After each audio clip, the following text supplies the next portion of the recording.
ಈ ವಿಡಿಯೋದಲ್ಲಿ ನಾವು 2 ರಾಸಾಯನಿಕಗಳನ್ನು ಬಳಸಿಕೊಂಡು ಪ್ರೋಟೀನ್ನ ಪರೀಕ್ಷೆಯನ್ನ ಮಾಡೋಣ. ಒಂದು ಸೋಡಿಯಂ ಹೈಡ್ರಾಕ್ಸೈಡ್ ದ್ರಾವಣ, ಎರಡನೇದು ತಾಮ್ರದ ಸಲ್ಫೇಟ್ ದ್ರಾವಣ. ಒಂದು ಟೆಸ್ಟ್ ಟ್ಯೂಬ್ನಲ್ಲಿ ಸಕ್ಕರೆ ದ್ರಾವಣವನ್ನು ತಗೊಂಡಿದ್ದೇವೆ. ಮತ್ತೊಂದು ಟೆಸ್ಟ್ ಟ್ಯೂಬ್ನಲ್ಲಿ ಮೊಟ್ಟೆಯ ಬಿಳಿ ಭಾಗವನ್ನು ಸ್ಯಾಂಪಲ್ ಆಗಿ ತಗೊಂಡಿದ್ದೇವೆ. ಇದು ದಳಿದ ಸೋಡಿಯಂ ಹೈಡ್ರಾಕ್ಸೈಡ್ ದ್ರಾವಣ.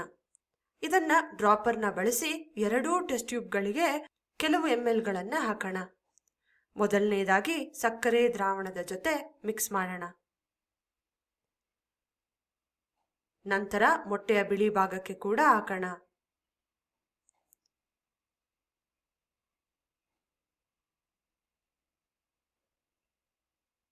ಈಗ ಈ ಮೊಟ್ಟೆಯ ಬಿಳಿ ಭಾಗದ ಟೆಸ್ಟ್ ಟ್ಯೂಬ್ನ ನಾವು ತುಂಬಾ ಚೆನ್ನಾಗಿ ಜೋರಾಗಿ ಅಲುಗಾಡಿಸಬೇಕು. ಯಾಕೆ ಅಂದ್ರೆ ಮೊಟ್ಟೆ ಬಿಳಿ ಭಾಗ ಸ್ವಲ್ಪ ದಪ್ಪ ಇರೋ ಕಾರಣಕ್ಕೆ ಇದು ಚೆನ್ನಾಗಿ ಮಿಕ್ಸ್ ಆಗಬೇಕು. ಇದೇ ರೀತಿ ಸಕ್ಕರೆಯ ದ್ರಾವಣ ಇರೋ ಟೆಸ್ಟ್ ಟ್ಯೂಬ್ನ ಕೂಡ ಚೆನ್ನಾಗಿ ಅಲುಗಾಡಿಸೋಣ. ಈಗ ತಾಮ್ರದ ಸಲ್ಫೇಟ್ ದ್ರಾವಣವನ್ನ ತಗೊಳ್ಳೋಣ. ಜೋಪಾನವಾಗಿ 2ರಿಂದ 3 ಹನಿಗಳು ಮಾತ್ರ ನಾವು ಹಾಕಬೇಕಾಗ್ತದೆ. ಹಾಗಾಗಿ ಮೊದಲಿಗೆ ಮೊಟ್ಟೆಯ ಬಿಳಿ ಭಾಗಕ್ಕೆ ಹಾಕೋಣ. ಡ್ರಾಪರ್ನ ಬಳಸ್ಕೊಂಡು ಹಾಕೋದ್ರಿಂದ ನಾವು ಸುಲಭವಾಗಿ 2ರಿಂದ 3 ಹನಿಗಳು ಮಾತ್ರ ಹಾಕ್ಲಿಕ್ಕೆ ಸಾಧ್ಯ. ಹೆಚ್ಚು ತಾಮ್ರದ ಸಲ್ಫೇಟ್ ದ್ರಾವಣವನ್ನ ಬೆರೆಸಬಾರದು. ಜೋರಾಗಿ ಅಲುಗಾಡ್ಸೋಣ.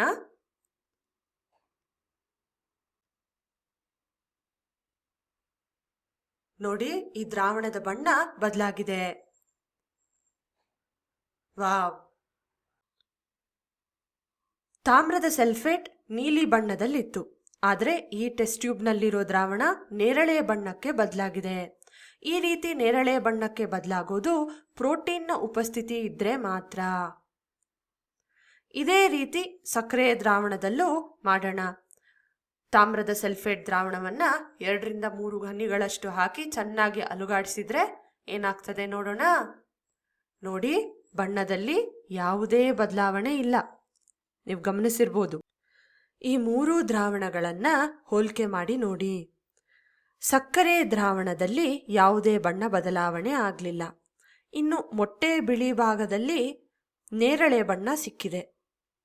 ಸಕ್ಕರೆಯ ದ್ರಾವಣ ದಳಿದ ತಾಮ್ರದ ಸಲ್ಫೇಟ್ ದ್ರಾವಣದ ತರಾನೇ ಕಾಣ್ತದೆ, ಆದರೆ ನೇರಳೆ ಬಣ್ಣ ಒಂದು ಹೊಸ ಬಣ್ಣ ಆಗಿದೆ.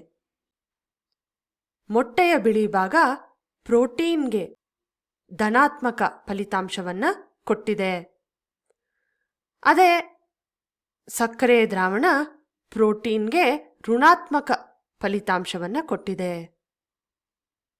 ಕೊಟ್ಟಿರುವ ಯಾವುದಾದ್ರೂ ಒಂದು ಪದಾರ್ಥದಲ್ಲಿ ಪ್ರೋಟೀನ್ ಇದೆಯಾ ಇಲ್ವಾ ಅಂತ ನಾವು ಪರೀಕ್ಷೆ ಮಾಡಬೇಕು ಅಂದ್ರೆ ನಾವು ಮೊದಲಿಗೆ ಕೆಲವು ಹನಿಗಳಷ್ಟು ಸೋಡಿಯಂ ಹೈಡ್ರಾಕ್ಸೈಡ್ ದ್ರಾವಣವನ್ನ ಆ ಪದಾರ್ಥಕ್ಕೆ ಸೇರಿಸಬೇಕು. ಚೆನ್ನಾಗಿ ಅಲುಗಾಡಿಸಬೇಕು. ನಂತರ 2ರಿಂದ 3 ಹನಿಗಳಷ್ಟು ಮಾತ್ರ ತಾಮ್ರದ ಸಲ್ಫೇಟ್ ದ್ರಾವಣವನ್ನ ಅದಕ್ಕೆ ಸೇರಿಸಬೇಕು. ಮತ್ತೆ ಚೆನ್ನಾಗಿ ಅಲುಗಾಡಿಸಬೇಕು. ಆಗ ಅದು ನೇರಳೆ ಬಣ್ಣಕ್ಕೆ ಬದಲಾಯಿತು ಅಂದ್ರೆ ಆ ಪದಾರ್ಥದಲ್ಲಿ ಪ್ರೋಟೀನ್ ಇದೆ ಅಂತ ಅರ್ಥ.